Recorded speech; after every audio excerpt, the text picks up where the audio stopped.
Welcome to Robotics and Automation News Review. It's Friday, 5th of February, 2021. My name is Abdul Montakim. I'm editor of Robotics and Automation News.com. And in this edition, I'll be highlighting some of the more interesting stories on our website, Robotics and Automation News.com. But first, just quickly, I'll just introduce you to the website in case you're a new reader.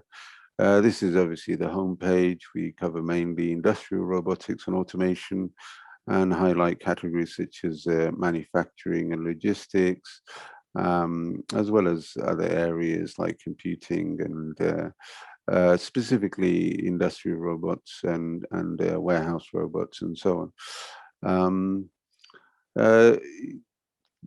Down the right-hand sidebar, we have a list of the latest stories as well as the most read stories on the website in the last 24 to 48 hours. And these are the lists from which I usually pick out stories. Well, I say usually, I've only done this show once before. But the idea is to highlight some of the stories from these lists. But today I'm going to talk about one particular story, and that is this one: GM to supply Navistar with Hydrotech fuel cells for electric vehicles, while Volvo and Scania highlight their own electrification initiatives. Some of the technologies mentioned in this article are hydrogen fuel cells, electric vehicles, and electrified roads. I wouldn't say it's too complex, but it does involve different kinds of technologies. And I've been interested in how they fit together and how they'll develop and integrate with one another in the future.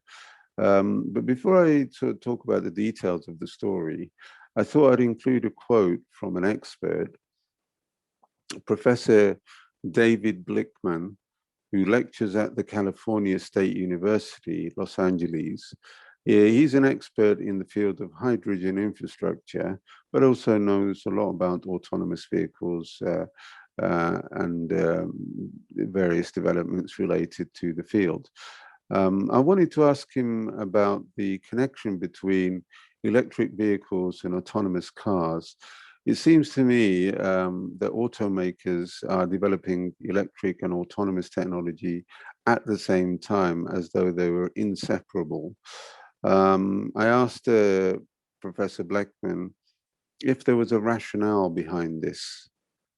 Well, there is a number of technologies that developed in parallel. And I think automation and vehicle electrification are two separate efforts. But at the same time, they kind of drive each other and help each other. In reality, once we started electrifying vehicles, and instead of hydraulic assistance to the steering wheel, we switched to electric motors, for example. That enabled lane centering technology. But other than that, we really don't need. Basically, a gasoline-powered vehicle can be autonomous per se. If we have enough electronics on board, if we have enough computers on board, you don't need to have an electrical vehicle to make it an autonomous. So those are separate. But at the same time, they really go hand in hand. Actually, autonomy with electrical vehicle is a little bit better and is a little bit easier to do. But now, because everything is electrified, you have power throughout your vehicle, you have power to all your sensors, and then all these new electrical vehicles have computers for every part of that vehicle, and then overall management, decision making, and then actuation of the vehicle becomes easier if it's electrical. But I think those are separate technologies but they work better together on electrical vehicles. But we could do them separately. So that was an expert opinion about the subject. Now I'll just go into the details of the story. So it starts off with obviously you can visit the website and read it for yourself, but I thought I'd talk about it because it does interest me quite a lot. GM, General Motors, obviously one of the largest automakers in the world, are very interested in these new technologies. Hydrogen, they've uh, partnered with Navistar. General Motors will supply the company's hydrotech fuel cell power cubes to Navistar. And obviously the idea is that Navistar will develop vehicles or trucks that run on hydrogen fuel cells. Um, Now that is quite interesting. Obviously, the Navistar have a lot of trucks, and I suppose gradually they'll make them more and more electric. And hydrogen is the one that they've chosen. Hydrogen is different, or is an alternative to lithium ion. And the reason why, as far as I understand, the reason why hydrogen tends to be chosen by larger vehicles is because they have longer range. You can drive a vehicle further on a single charge. The hydrogen fuel cells tend to be, well, GM is talking about you supplying them to other types of vehicles, marine vessels, for example. This is a picture of the fuel cell itself, hydrotech fuel cell. GM is talking about supplying it to um, marine vessels, trains, and power generation companies. The cells can be arrayed in two or three put together, so they provide more power and I suppose longer range as well. So that's the first part of the story. The next part of the story is about Volvo, which seems to have made a commitment to make all its vehicles electric. Again, I'm not exactly sure whether they're going to go for lithium ion or hydrogen, but in either way, they're going to go for electric. And this is a picture of two of the electric vehicles that Volvo have developed and have actually supplied, it seems, to a company called Eiffage, a French construction company. And in case you can't see the picture clearly, on the left is a mechanical digger, which is obviously electric, a Volvo electric mechanical digger, and on the right is I think they're called dump trucks or whatever they're called. It's a truck. So that's the Volvo aspect of it. Finally, a slightly different aspect of the whole electrification story, a very interesting aspect. Scania, which is a Volkswagen subsidiary, is supplying seven pantograph-equipped trucks. Now, pantographs, I don't know if you can see on the picture, are these contraptions at the top here. And they basically are kind of a charging device. They connect to, I suppose, something in the road, and the road itself is electrified. And these trucks, if they've got the pantograph, will become charged up simply by driving along this road. Now, people who have played games like Wipeout 2097, computer games like Wipeout 2097 and other similar games, futuristic vehicles drive along certain roads, and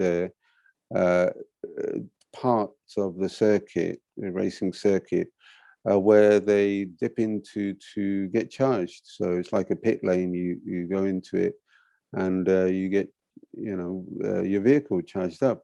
So the same principle applies here. I don't know which, obviously, I don't know which technology will take off, whether electrified roads will be more popular in terms of infrastructure, or whether there'll be charging up stations. A lot of petrol stations these days are including hydrogen pumps, I suppose they're called, or electric charging stations, which provide direct current or are able to charge a car faster. So the home charger that you might have, it would be a lot slower than the ones that you would get at the petrol station. And a lot of petrol stations or a lot of oil companies are integrating electric charging facilities into their charging into their petrol stations. So this is a story I thought was quite interesting, and yeah, it's one of the stories on our website. Other stories on the website include this one about how modern robots are developed. Apparently, well, it's fairly obvious that scientists like this guy, Mikhail Lebedev, academic supervisor at HAC University Center for Bioelectric Interfaces, says scientists study the brain, the human brain, which inspires the development of robots. Nothing new there, obviously, but yeah, it's the brain is a massively complex organ which is very little understood, and even the tiny bits that we do understand inspiring very advanced technologies. Robotics obviously is one of the most advanced technologies. Interestingly, the scientists say here that they think human cyborgs will become commonplace in the future. I expect. A lot of people probably agree with that, but hopefully world won't become like Westworld in any way, shape, or form. In some ways, it already is, but anyway, yeah, cyborgs, people or robots that look very human. I think all of these characters here, actually, the one on the right probably is human. Then again, I don't know. The show has had a great show, by the way. Westworld, the third series was last year, and it's a fascinating show. It's about a robot theme park, where the robots rebel and things like that. It's well worth watching. But yeah, that's one of the stories that we've got on the website. Other stories include this one here, Kia, another big automaker. It's agreed to develop autonomous vehicles for last mile delivery. Last mile in Singapore. Last mile obviously is the very last bit of the journey before an item is delivered to a customer, and it tends to be a very complex part of the journey, the most complex sometimes and least profitable. So that's interesting. Singapore is probably quite far ahead of other countries in terms of developing or integrating or allowing autonomous vehicles to operate on the roads. So yeah, that's quite an interesting story. Kia, I kind of joined the race a little bit late in terms of autonomous vehicles. On our list of most read, the usual, stories are there. Top 20 electric vehicle charging station companies has been at #1 for a very long time. Vertical farming is another popular subject. I suppose the main reason why I thought I'd concentrate on this story, the GM story, is because on our website, The most popular article for quite some time has been top 20 electric vehicle charging station companies. Now, we produced this list quite some time ago, and it talks about manufacturers of charging stations, these things that look like petrol pumps or gas pumps, as they call them in America. Yeah, there's been a lot of interest. Obviously, a huge amount of development is being done. Infrastructure around the world, electric infrastructure is growing all the time. According to an organization called Open Charge Map, there are almost 150,000 charging stations across about 75,000 locations around the world. This article was done 2019, so a couple of years old. It's still getting a lot of readers, but I mean, that number would have probably doubled by now. We'll have to do an update, but anyway, at the time, US had the largest number of charging stations at 21,000. Germany, Netherlands, UK, and Italy followed with various numbers. But again, these numbers are probably out of date by now. But it gives you an idea of how widespread this infrastructure had already become by middle of 2019. And some of the companies that we included, I mean, these lists that we do, the top 20 and whatever, not really in any particular order. We try and use data and our own understanding or guesswork about which ones are being the most successful in whatever way, and try and order in some way. But I wouldn't say it's a scientific process, absolutely scientific anyway. But ChargePoint is very well known. It's we put it at the top. ABB, another huge electricity infrastructure company, traditional electricity infrastructure company. So it's not surprising that they are doing well in the new electric vehicle charging market, if you like.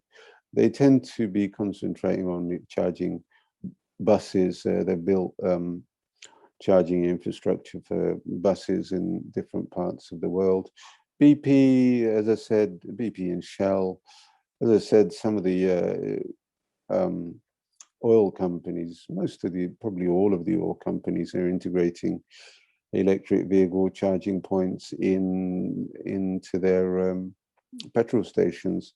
And there are quite a lot of other companies that we mentioned. Siemens, obviously noteworthy.